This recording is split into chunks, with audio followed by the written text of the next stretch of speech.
ना मैंने किसी पे एहसान किया, ना कुछ किया। मैंने अपनी ज़मीर की आवाज़ को लब्बैक कहा बस।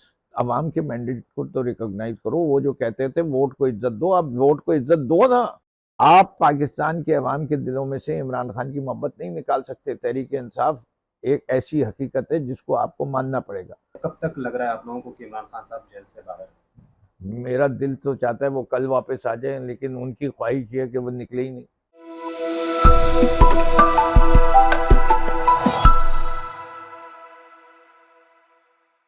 वी न्यूज़ डॉट पी के साथ मैं हूं वकास खान। मेरे साथ फाउंडिंग मेंबर पाकिस्तान तहरीक इंसाफ मौजूद हैं और दीगर ओहदे भी इनके पास हैं। लेकिन सबसे बड़ी बात यह है कि जब इनको हिरासत में लिया गया तो काफ़ी अरसे तक ये जेल में रहे और अदालतों में पेश होते रहे। इनसे अदालतों में हमने बात की और आज हमारे साथ बैठे हैं नकवी साहब।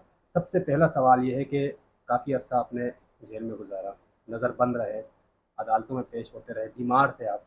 तो उस वक्त आप जो है आपकी वफादारी तब्दील नहीं हुई, लेकिन काफ़ी पीटीआई के लोग हैं जिनकी वफादारियाँ तब्दील हो गई। तो फ़र्क क्या है? देखिए, बात मुझे नहीं पता फ़र्क क्या है। ना मैंने किसी पे एहसान किया, ना कुछ किया। मैंने अपनी ज़मीर की आवाज़ को लब्बैक कहा बस। मैं ज़िंदा नहीं रह सकता था अगर मैं इसके अलावा कुछ करता। इसलिए कि जब मैं अपने आप के नाम के साथ फाउंडिंग मेंबर लगाता हूँ, तो इसके मतलब है अब जब आपने एक चीज़ बनाई है, या तो आप उस चीज़ को कह दें गलत बनाई है और गलती तस्लीम करें। और अगर आप वो नहीं करने को, मानने को तय कि मैं आज भी समझता हूँ कि पाकिस्तान के लिए सबसे बेहतरीन लीडर इमरान खान, सबसे बेहतरीन पार्टी तहरीक इंसाफ है, और मुझे फ़ख्र है कि मैं उसका फाउंडिंग मेंबर हूँ। अच्छा नकवी साहब, आजकल इमरान खान साहब को तनकीद का निशाना बनाया जा रहा है कि उनके बयानात शायद इस्टेब्लिशमेंट के हक में आ रहे हैं। तो क्या कोई डील वगैरह हो रही है? पहली चीज़ है, नासमझ लोग हैं और ये इस्टेब्लिशमेंट का बयानिया है। पाकिस्तान की खातिर हर चीज़ होनी चाहिए जिसमें पाकिस्तान का भला हो। कब तक तनाव बर्दाश्त करेंगे? हम तो किस दफ से इमरान खान कब से कह रहे हैं कि जनरल साहिबान से कि मुझसे बातचीत करें, मैं हूँ इस वक्त लोगों का नुमाइंदा। वो मानते नहीं थे। 8 फरवरी ने सारी शक व शुबात दूर कर दी कि कौन है लोगों का नुमाइंदा। अब तो बात कर लो। तुमने पूरी कोशिश करके देख ली थी। जित जो तुम रुकावटें खड़ी कर सकते थे, तुमने वो रुकावटें खड़ी करके देख ली। अगर वो रुकावटें नहीं होती तो फिर क्या होता? इतनी रुकावटों के साथ जब इमरान खान के पास 2/3 अक्सरियत आ गई, तो अब अवाम के मैंडेट को तो रिकॉग्नाइज करो। वो जो कहते थे वोट को इज्जत दो, अब वोट को इज्जत दो ना। तो इमरान खान से तो बात करनी पड़ेगी। ये तो इमरान खान ने कोई जिद कोई पकड़ी हुई है कि मैं बात नहीं करूंगा। उसने तो ये भी है, वो कहते मैं हर किसी से बात नहीं करूंगा। देखिए, मुझे इस घर का सौदा करना है, सड़क पे चलने वाले चौकीदार से कोई बात करूंगा? जो इस घर का मालिक है उसी से बात करूंगा ना, अगर घर खरीदना है। इस वक्त चला कौन रहा है पाकिस्तान को? तब्दीली किसने करनी है अपने रवैये में? उससे बात करूंगा। जो पार्टी एक लम्हे ये कहती थी कि हम बातचीत नहीं करने का, दूसरे लम्हे कहती है इस पार्टी को बैन कर दो।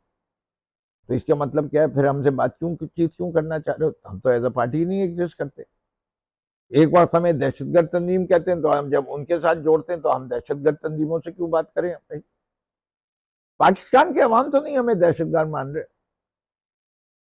आप पाकिस्तान के अवाम के दिलों में से इमरान खान की मोहब्बत नहीं निकाल सकते। तहरीक इंसाफ एक ऐसी हकीकत है जिसको आपको मानना पड़ेगा। सुप्रीम कोर्ट के जजेस ने ये बात कही है। उनका ये जितने लोग लड़े थे ये किसी और जगह से नहीं लड़े थे, ये सब पाकिस्तान तहरीक इंसाफ है। सर, क्या लग रहा है कि ये जो डेडलॉक अभी तक बरकरार है, इसका रिजल्ट क्या निकलेगा? लोग पूछना चाह रहे हैं और समझना चाह रहे हैं देखिए, कि मैं पाकिस्तान के अवाम को एक चीज़ जानता हूँ। इस मुल्क की खातिर सबको वो इक़दाम करने चाहिए जिससे मुल्क बेहतरी की तरफ जाए। किसी को भी अपनी ज़ाती अना में नहीं रहना चाहिए, चाहे वो इमरान खान हो, चाहे जनरल आसिम मुनीर साहब हो, चाहे कोई और हो। ये लोग जैसे सिकंदर सुल्तान राजा जैसे लोग, काजी फ़ाइज़ ईसा जैसे लोग, आमिर फारूक जैसे लोग खतरनाक हैं इस मुल्क के लिए। इससे कि ये अपने ईगोज़ को सर्व कर रहे हैं, and there is no place for egos any more. अच्छा, मुल्क की खातिर क्या आप मियाँ मोहम्मद नवाज शरीफ साहब, जरदारी साहब, इनके साथ मुल्क की खातिर नहीं बैठ सकते आप लोग? नहीं, अच्छा बैठ के बात क्या करूं? मैंने भाई बात तो की ना, मुल्क चला तो कोई और रहा है। इनके पास है कुछ देने को या मानने को? ये कुछ दे सकते हैं?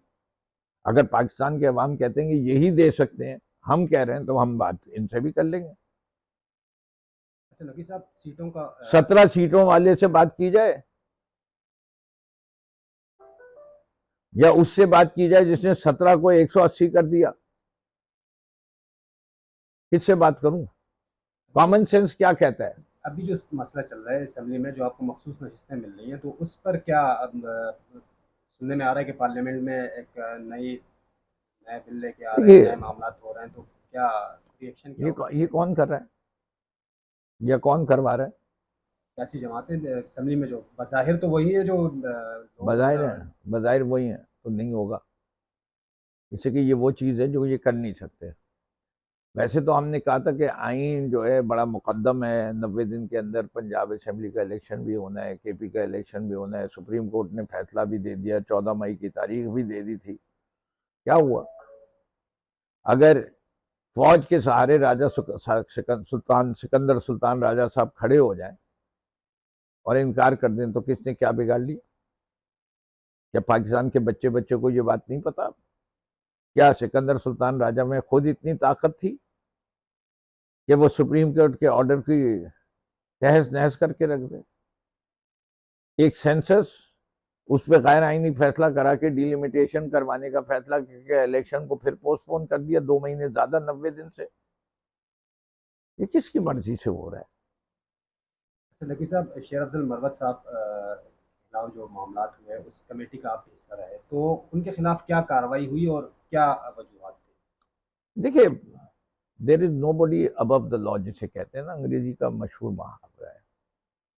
शेर अफजल मरवत साहब को 2-3 वार्निंग्स भी दी गई, नोटिस भी दी गए कि आप हर मौजू पे जिस तरह बेधड़क बात करते हैं, उसकी वजह से पार्टी को नुकसान पहुंचा है, आइंदा आप एहतियात करें, आप ऐसे बयानात नहीं दें, और अगर कोई बयानात देने तो पहले पार्टी की लीडरशिप से बात कर लें इसके ऊपर। वो उन्होंने नहीं की, तो इस वक्त जो है डिसिप्लिन कमेटी ने उनकी मेंबरशिप सस्पेंड की हुई है, हतमी फैसला आ जाएगा। अच्छा, वो लोग ये कह रहे हैं कि मुश्किल वक्त में शेर अफजल मरवत साहब खड़े हुए थे, और अब जब मुश्किल वक्त से पीटीआई निकलने वाली है, तो शेर अफजल मरवत साहब को साइड पे कर दिया। तो ये भी इस हवाले से भी तनकीद का निशाना बनाया जा रहा है। देखिए, बात सारी ये है कि कोई भी शख्स हो, जो उसका किरदार है उसको सराहना चाहिए, लेकिन अगर उसको वो पार्टी को नुकसान पहुंचाने लगे तो फिर उसके खिलाफ ताजीबी कार्रवाई करना भी जरूरी है। अच्छा आप देखें ना, असद उमर साहब ने बड़ा वक्त दिया, बहुत सारे लोगों ने वक्त दिया, बहुत सारी खिदमात हैं, लेकिन अब वो अलहदा हो गए तो अलहदा हो गए।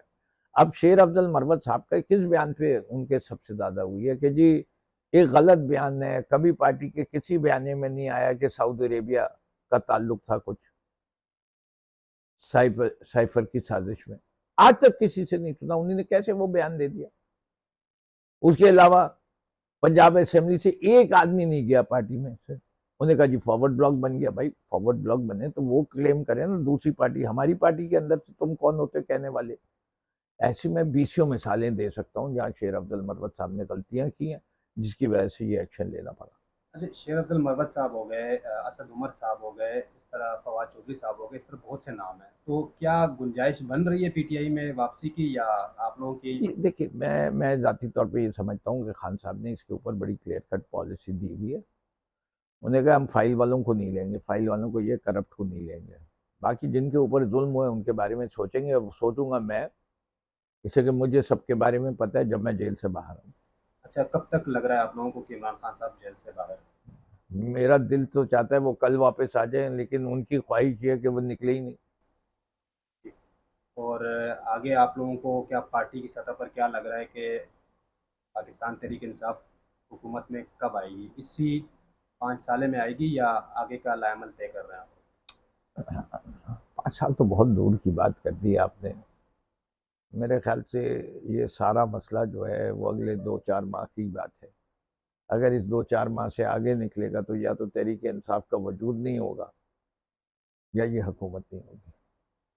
सर, आजकल आईपीपीस की बड़ी बात हो रही है, तो ये आप लोगों की हुकूमत में इस पर कोई बहस मुबाहिसा हुआ था कि क्या करना है इस पर? जी, हमारी हुकूमत में बहुत सारी चीज़ें हुई थी, बहुत सारे इकदाम किए गए थे, कुछ से रीनेगोशिएट भी हुआ था, डॉलर को पेग कर दिया गया था कि आइंदा चाहे डॉलर की कीमत कुछ भी हो जाए, ये जो है 140-48 से ऊपर नहीं लेंगे, तो उसकी वजह से आज आपके थोड़े रेट कम हैं। ये सारे मुआहदे आईपीपी का पीटीआई ने एक भी, पीटीआई की हुकूमत ने एक भी मुआहदा नहीं किया। रिन्यूएबल्स के किए हैं, और वो वाले किए हैं जो इस वक्त भी सबसे सस्ते हैं। जो कायदे आज़म सोलर पार्क 16 सेंट पे हुआ था, वो हमने 2.5 सेंट पे किया। तो हमें इसमें नहीं है। जो सबसे बड़ा मसला है कि देखिए, मैं नाज़रीन को समझाने के लिए आपके कह दूं कि 60% कैपेसिटी पेमेंट है। यानी एक प्लांट के अगर 100 रुपए हैं, 100 यूनिट पैदा करता है, तो हमें ये, और 100 रुपए उसकी लागत है, तो हमें 60% के ऊपर पूरे 100 रुपए की लागत देनी है, तो वो पड़ जाता है 1.5 रुपए के करीब, उससे भी ज्यादा। लेकिन अगर आप उससे 100 यूनिट बना के बेचें तो वो 1 रुपए की पड़ती है। हमारे यहाँ सूरत हाल क्या होगी, हम 100 रुपए तो दे रहे हैं, 60 यूनिट भी नहीं ले रहे, 20 यूनिट ले रहे हैं उससे, तो हमें तो वो यूनिट पड़ रहा है 5 रुपए का, जो हमें पड़ना चाहिए था 1 रुपए का। ये मसला है जिसको जो एडमिनिस्टर कर रहे हैं। अच्छा, ये क्यों हो रहा है? इससे कि ट्रांसमिशन लाइन नहीं है। ट्रांसमिशन लाइन क्यों नहीं है? इससे कि उन्होंने कभी सोचा ही नहीं कि ये भी मसला आएगा, और वो शुरू बाद में हुई तो वो मुकम्मल नहीं हुई। बहुत शुक्रिया दर्शक।